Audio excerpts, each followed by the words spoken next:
जय हिंद साथियों, स्वागत करते हैं आप सभी का सक्सेस वर्ल्ड एमसीक्यू चैनल पर। बिहार मध्य निषेध सिपाही की परीक्षा 14 मई के लिए साइंस विज्ञान के 100 अति महत्वपूर्ण प्रश्नों को कवर करेंगे। तो आप लोग एग्जाम से पहले इन सभी प्रश्नों का अच्छे तरीके से रिवीजन करें। तो चलिए आज आपका पार्ट 1 चलेगा। तो जल्दी से आप सभी लाइव में जुड़ जाइए। सभी को गुड इवनिंग। तो फर्स्ट क्वेश्चन आपके सामने है, निम्न में से कौन सा एक मादा लिंग हार्मोन नहीं है। काफ़ी ज़्यादा इम्पोर्टेंट प्रश्न है। चलिए आप सभी लाइव चैट में अपना अपना आंसर बताएंगे। निम्न में से कौन सा एक मादा लिंग हार्मोन नहीं है। तो दोस्तों यहाँ पे पहले प्रश्न का आंसर क्या होगा, याद कर लीजिए, डी ऑप्शन टेस्टोस्टेरोन।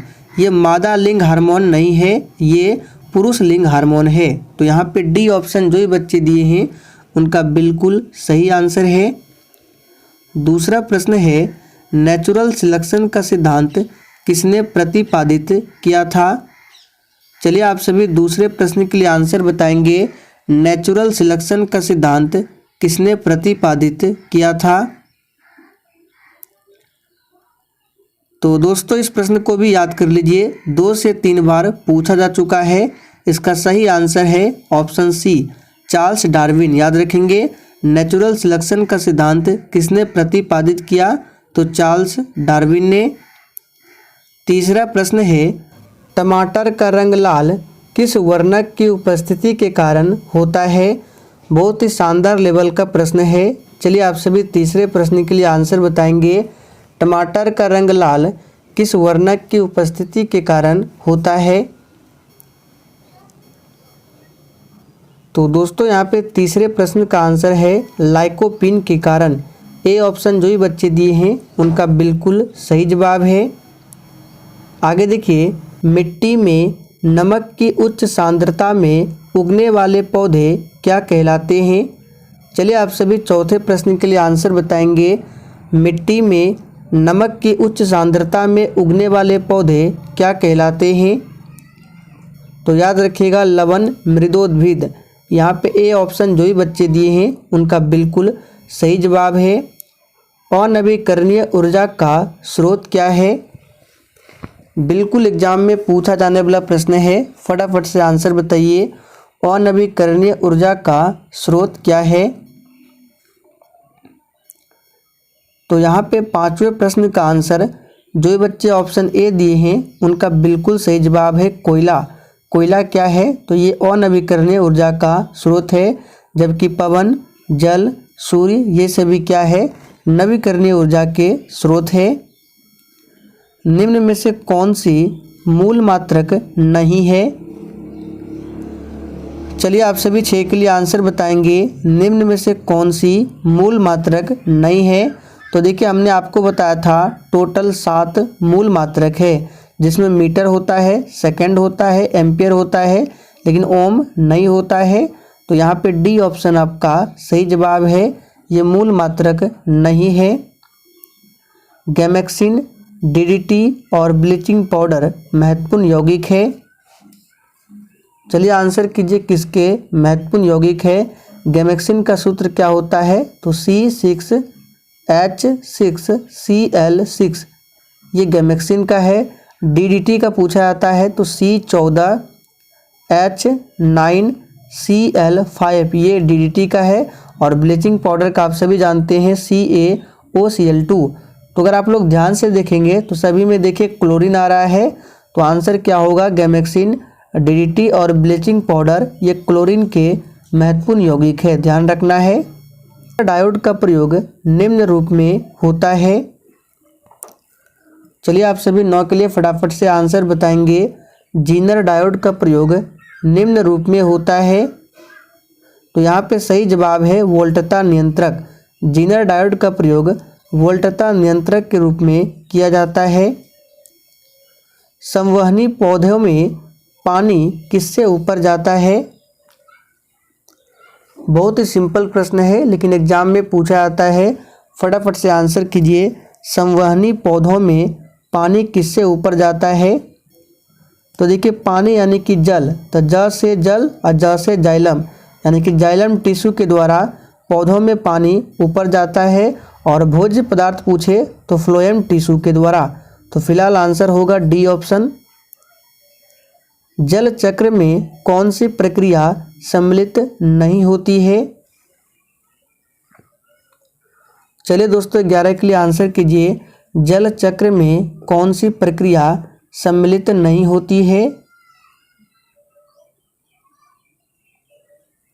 तो दोस्तों याद रखिएगा यहाँ पे सही जवाब क्या होगा। पहले सबसे पहले ध्यान दीजिए, जल चक्र में वर्षण होता है, वाष्पीकरण भी होता है, संघनन भी होता है, लेकिन संचलन नहीं होता है। तो याद रखना है संचलन प्रक्रिया ये जल चक्र में सम्मिलित नहीं होती है। गर्म करने पर एक अर्धचालक का प्रतिरोध क्या होगा? यहाँ से आपको दो प्रश्न याद रखने हैं, अर्धचालक का और चालक का। देखिए गर्म करने पर चालक का प्रतिरोध बढ़ता है, लेकिन गर्म करने पर अर्धचालक का प्रतिरोध घटता है। तो यहाँ पे सही जवाब है ऑप्शन बी, घटता है। निम्नलिखित में से कौन सा एक कार्बोहाइड्रेट नहीं है? चलिए आप सभी 13 के लिए आंसर बताएंगे। निम्नलिखित में से कौन सा एक कार्बोहाइड्रेट नहीं है? तो दोस्तों यहाँ पे सही जवाब है ग्लाइसिन। ग्लाइसिन ये कार्बोहाइड्रेट नहीं है। आगे देखिए, हैबर प्रक्रम किसके औद्योगिक उत्पादन हेतु प्रयुक्त होता है? चलिए आप सभी 14 के लिए आंसर बताएंगे। और दोस्तों जितने प्रश्न आपके सही होंगे सेशन के लास्ट में आपको कमेंट करके अपना अपना स्कोर जरूर बताना है। तो हैबर प्रक्रम किसके औद्योगिक उत्पादन हेतु प्रयोग होता है? तो याद रखिएगा अमोनिया। यहाँ पे ऑप्शन ए आपका सही जवाब है, अमोनिया। पानी से बनने वाले बुलबुले में जो चमक होती है वह किस प्रकरण के कारण होती है? चलिए आप सभी 15 के लिए फटाफट से आंसर बताएंगे। पानी से बनने वाले बुलबुले में जो चमक होती है वह किस प्रकरण के कारण होती है? तो याद रखिएगा प्रकाश के पूर्ण आंतरिक परावर्तन के कारण। यहाँ पे सही जवाब है डी ऑप्शन।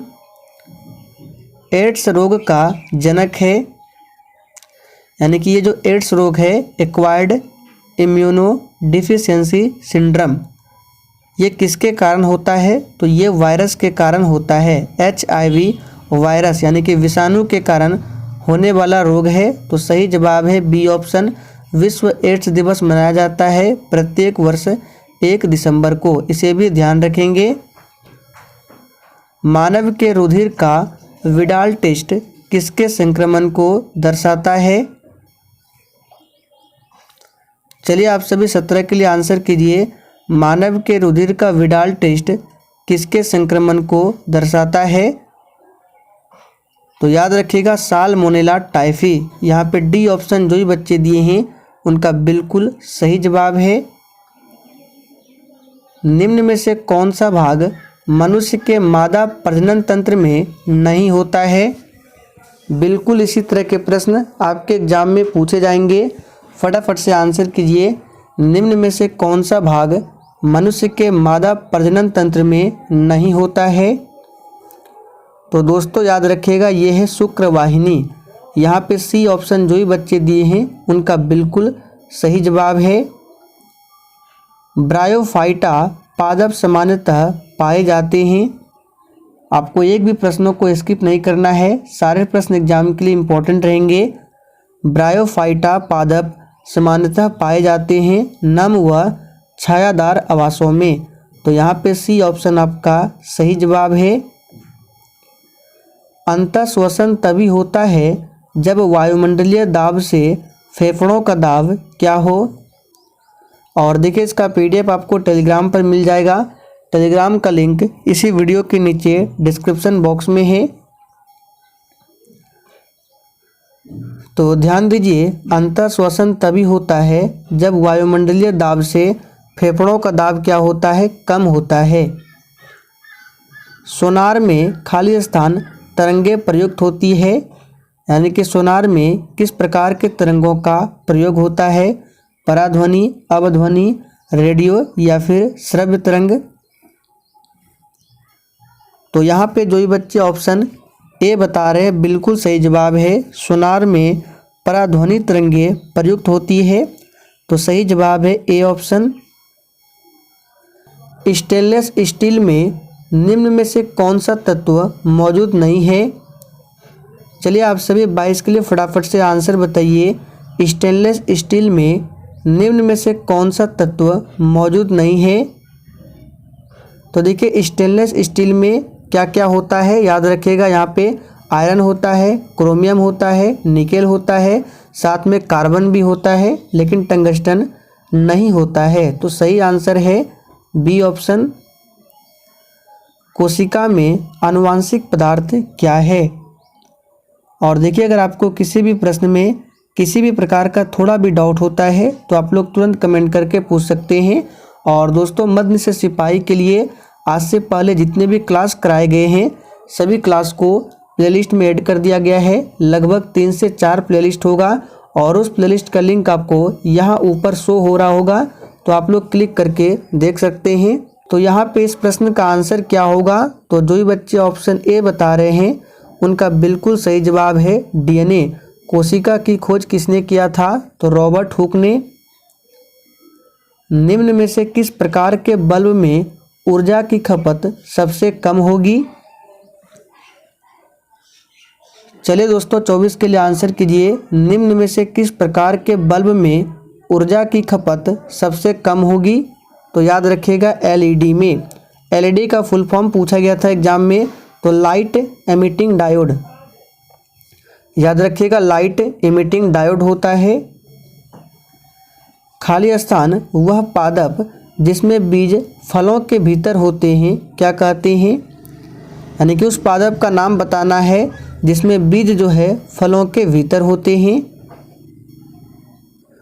तो यहाँ पे आपको इंग्लिश नाम और हिंदी नाम दोनों याद रखना है। इंग्लिश में बोला जाता है एंजियोस्पर्म और हिंदी में आवर्त बीजी। आवर्त बीजी। तो एग्जाम में कभी कभी आपको एंजियोस्पर्म ना देकर आवर्त बीजी भी दे सकता है, तो दोनों याद रखना है। हिंदी में आवर्त बीजी और इंग्लिश में एंजियोस्पर्म। मानव त्वचा का अध्ययन करने वाली विज्ञान की शाखा क्या कहलाती है। चलिए आप सभी 26 के लिए आंसर बताएंगे। और जिसने अभी तक सेशन को लाइक नहीं किया है फटाफट से आप सभी सेशन को दिल से एक बार जरूर लाइक करें। तो मानव त्वचा का अध्ययन करने वाली विज्ञान की शाखा कहलाती है डर्मेटोलॉजी। यहाँ पे ऑप्शन डी जो बता रहे हैं उनका बिल्कुल सही जवाब है। आगे देखिए रॉकेट किसके संरक्षण के सिद्धांत पर कार्य करता है। चलिए आप सभी 27 के लिए आंसर कीजिए। रॉकेट किसके संरक्षण के सिद्धांत पर कार्य करता है। तो दोस्तों यहाँ पे इस प्रश्न का सही जवाब क्या होगा। याद रखिएगा रेखीय संवेग। ऑप्शन सी में दिया गया है रेखीय संवेग के संरक्षण पर कार्य करता है रॉकेट। क्लोरोफिल खाली स्थान की उपस्थिति में बनता है। चलिए 28 के लिए आंसर बताइए। क्लोरोफिल किसकी उपस्थिति में बनता है। तो दोस्तों ध्यान दीजिए क्लोरोफिल जो है ये मैग्नीशियम की उपस्थिति में बनता है। तो सही जवाब है डी ऑप्शन। पौधे जो नमक युक्त मिट्टी में उगते हैं उसको क्या कहते हैं। वेरी वेरी इंपॉर्टेंट प्रश्न है। चलिए आंसर बताइए। और दोस्तों ध्यान दीजिए आज रात 9 बजे की क्लास आपका ऑफ रहेगा। तो यहाँ पे 29 का आंसर क्या होगा। पौधे जो नमक युक्त मिट्टी में उगते हैं उसको बोला जाता है, याद रखिएगा, हेलोफाइट। सी ऑप्शन जो ही बच्चे दिए हैं उनका बिल्कुल सही जवाब है हेलोफाइट। एक समान गति वाले वेग समय आलेख का ढाल कैसा होता है। चलिए आंसर कीजिए। एक समान गति वाले वेग समय आलेख का ढाल किस प्रकार का होगा। तो याद रखिएगा 0। निम्नलिखित में से कौन से प्राणी स्तनधारी नहीं है। चलिए आप सभी 31 के लिए आंसर कीजिए। निम्नलिखित में से कौन सी प्राणी स्तनधारी नहीं है? तो बाघ, चमगादड़, डॉल्फिन ये स्तनधारी है, जबकि छिपकली जो है ये सरीसृप वर्ग में आते हैं। यहाँ पे लिख देते हैं सरीसृप वर्ग के अंतर्गत आते हैं छिपकली, तो ये स्तनधारी प्राणी नहीं है। निम्नलिखित में से किस अम्ल के एकत्रित होने से मांसपेशियों में थकान होती है? चलिए 32 के लिए आंसर बताइए। किस अम्ल के एकत्रित होने से मांसपेशियों में थकान होती है? तो याद रखिएगा लैक्टिक अम्ल। बी ऑप्शन जो बच्चे दिए हैं बिल्कुल सही जवाब है। फूलों के संवर्धन के विज्ञान को क्या कहते हैं? चलिए आप सभी 33 के लिए फटाफट से आंसर बताइए। फूलों के संवर्धन के विज्ञान को क्या कहा जाता है? तो यहाँ पे 33 का आंसर जो भी बच्चे ऑप्शन सी बता रहे हैं उनका बिल्कुल सही जवाब है फ्लोरिकल्चर। याद रखेंगे फूलों के संवर्धन के विज्ञान को फ्लोरिकल्चर कहा जाता है। वर्गीकरण के द्विनाम पद्धति की अवधारणा किसने दी थी? चलिए आप सभी 34 के लिए आंसर कीजिए। वर्गीकरण के द्विनाम पद्धति की अवधारणा किसने दिया था? ये प्रश्न भी 2 से 3 बार पूछा जा चुका है। इसका सही जवाब है लिनियस। याद रखिएगा कैरोलस लिनियस ने। आगे बढ़ते हैं। आसमान का नीला रंग होने का कारण क्या है? चलिए आप सभी 35 के लिए आंसर कीजिए। आसमान का नीला रंग होने का कारण क्या है? तो दोस्तों यहाँ पे 35 का आंसर क्या होगा? आसमान का नीला रंग होने का कारण है, याद रखिएगा, प्रकाश का प्रकीर्णन। ऑप्शन बी जो भी बच्चे बता रहे हैं उनका बिल्कुल सही जवाब है प्रकाश का प्रकीर्णन। कोशिका भित्ति खाली स्थान कोशिका में अनुपस्थित होती है। चलिए 36 के लिए आंसर कीजिए। कोशिका भित्ति किस प्रकार के कोशिका में अनुपस्थित होती है? तो याद कर लीजिए जंतु कोशिका। ध्यान रखना है कोशिका भित्ति जो है जंतु कोशिका में अनुपस्थित होती है। और देखिए पादप की जो कोशिका भित्ति है पूछा जाता है किसकी बनी होती है? तो सेलुलोज। याद रखेंगे पादप की कोशिका भित्ति सेलुलोज की बनी होती है, जबकि कवक की कोशिका भित्ति काइटिन की बनी होती है। पूछा जाता है याद रखिएगा काइटिन की बनी होती है। निम्न में से कौन सा एक प्राथमिक उपभोक्ता है? चलिए 37 के लिए आंसर कीजिए। देखिए ऑप्शन ए तो होगा नहीं क्योंकि ये उत्पादक है, ये उपभोक्ता नहीं है। तो इसी 3 में बताना है कौन प्राथमिक उपभोक्ता है। तो यहाँ पे सही जवाब है ऑप्शन बी हिरण। ये क्या है? प्राथमिक उपभोक्ता है। रक्त का थक्का जमने के लिए आवश्यक विटामिन कौन सा है? चलिए 38 के लिए आंसर कीजिए। रक्त का थक्का जमने के लिए आवश्यक विटामिन कौन सा है? तो दोस्तों ये है विटामिन के। यहाँ पे सी ऑप्शन आपका सही जवाब है। इसका रासायनिक नाम होता है फिलोक्विनोन। विटामिन ई का होता है टोकोफेरॉल, विटामिन सी का एस्कॉर्बिक एसिड और विटामिन डी का कैल्सीफेरॉल। भारी जल का अनुभार क्या है? चलिए 39 के लिए आंसर कीजिए। भारी जल का अनुभार क्या है? तो देखिए भारी जल का सूत्र होता है D2O और इसका अनुभार होता है 20 और साधारण जल का सूत्र होता है H2O और इसका अनुभार होता है 18। तो यहाँ पे आंसर क्या होगा? 20 ना कि 18। याद रखेंगे। कोशिका सिद्धांत की अवधारणा प्रस्तुत करने वाले वैज्ञानिक का नाम क्या है? तो कोशिकीय सिद्धांत की अवधारणा किसने प्रस्तुत किया था? तो स्लाइडेन और स्वान ने। यहाँ पे सी ऑप्शन आपका सही जवाब है। यदि एक वस्तु का वेग दोगुना कर दिया जाए तो उसकी गतिज ऊर्जा क्या होगी? तो देखिए काइनेटिक एनर्जी यानी गतिज ऊर्जा का फॉर्मूला होता है 12 mv²। मान लेते हैं प्रारंभ में किसी वस्तु का गतिज ऊर्जा है हाफ mv²। अब बोल रहा है वेग को दोगुना करेंगे, यानी कि जहाँ पे v है वहाँ पे हम कर देंगे 2v। तो चलिए देखते हैं हाफ m2v का स्क्वायर। अब देखिए जब 2v का स्क्वायर करेंगे तो यहाँ पे क्या होगा 4v²। तो इसको रिमूव कीजिए, तो यहाँ पे पहले v² था, अब हो गया 4v², यानी कि 4 गुना हो गया। तो सही जवाब है बी ऑप्शन 4 गुनी। निम्नलिखित में से कौन सा अकोशिकीय जीव है?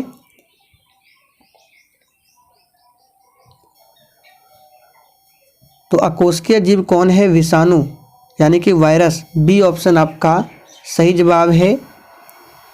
मोमबत्ती का जलना निम्न में से किस परिवर्तन का उदाहरण है? चलिए आप सभी 33 के लिए आंसर बताइए। मोमबत्ती का जलना निम्न में से किस परिवर्तन का उदाहरण है? तो बिल्कुल सही आंसर दिए हैं, ये भौतिक और रासायनिक परिवर्तन दोनों है। तो सी ऑप्शन आपका सही आंसर है।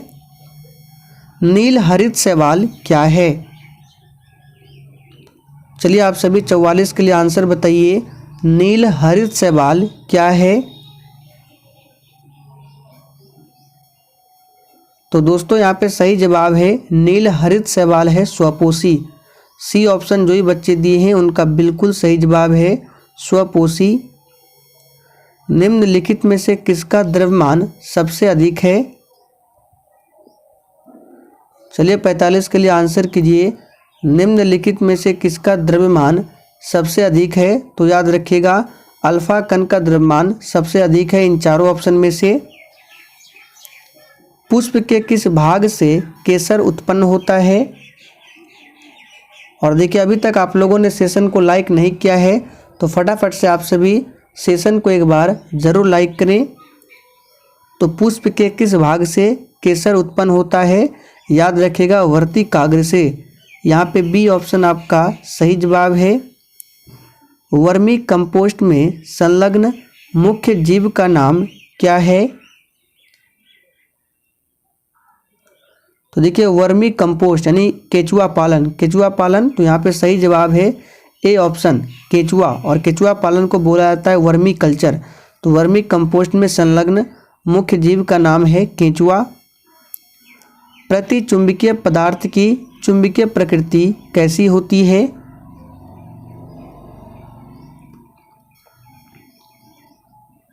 तो दोस्तों ध्यान दीजिए, प्रति चुंबकीय पदार्थ की जो चुंबकीय प्रकृति होती है ऋणात्मक होती है। याद कर लेंगे किस प्रकार की होती है? तो ऋणात्मक। मधुमक्खी पालन का वैज्ञानिक नाम क्या है? तो दोस्तों मधुमक्खी पालन का वैज्ञानिक नाम होता है एपी कल्चर, जो कि सी ऑप्शन में दिया हुआ है। सेरीकल्चर में क्या होता है? रेशम कीट का पालन। वर्मी कल्चर में केचुआ। आप लोग कमेंट करके बताएंगे हॉर्टिकल्चर किससे संबंधित है। आखिरी प्रश्न है ऊपरी वायुमंडल की ऊपरी परत निम्न में से किसके कारण कम हो रही है? तो दोस्तों ध्यान दीजिए, ऊपरी वायुमंडल की जो ऊपरी परत है ये CFC यानी क्लोरोफ्लोरोकार्बन के कारण कम हो रही है, ध्यान रखना है। तो सही आंसर होगा आपका ऑप्शन बी। चलिए एक और प्रश्न देखिए। वास्तविक वस्तु का वास्तविक प्रतिबिंब निम्न में से कौन बना सकता है? चलिए फटाफट से आंसर कीजिए। वास्तविक वस्तु का वास्तविक प्रतिबिंब निम्न में से कौन बना सकता है? तो दोस्तों याद रखिएगा अवतल दर्पण। बी ऑप्शन जो ही बच्चे दिए हैं उनका बिल्कुल सही जवाब है। तो दोस्तों आज के लिए इतना ही। सेशन पसंद आया हो तो सभी लोग सेशन को अधिक से अधिक दोस्तों के साथ ज़रूर शेयर करें।